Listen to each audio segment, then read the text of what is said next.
অন্যায় চুপ করে যদি সহ্য করেন, অন্যায় যে করে আর অন্যায় যে সহে, দুজনই কি? দুজনই সমান পাপী।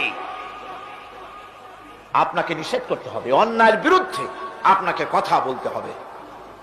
লূত আলাইহিস সালামের জামানায় যখন জমিনটাকে উল্টে দেওয়ার জন্য অর্ডার হলো, তখন ফেরেশতা বলছিল, আয় আল্লাহ, এই জমিনে তো একটা লোক আছে যে 30 বছর পর্যন্ত তোমার ইবাদত করেছে, সেই লোকটারে তো সরাবার ব্যাপারে তুমি কিছু বললা না।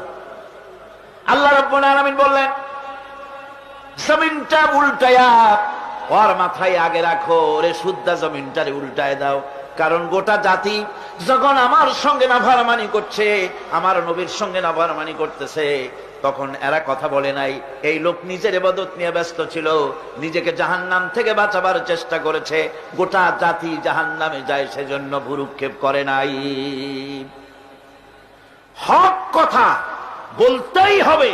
হক যে বলবে না, হক থেকে যে চুপ থাকবে, সে হচ্ছে শয়তানুন আখরাস, বোবা শয়তান। রাসূলুল্লাহ হাদিসে বলেছেন, হক থেকে যে চুপ থাকে সেটা কি শয়তান? বোবা শয়তান। এখন আপনাকে বিপদ মুসিবত থেকে বাঁচার জন্য হকের দাওয়াত দিতে হবে, তা না হলে আল্লাহ পাক ক্ষমা করবেন না।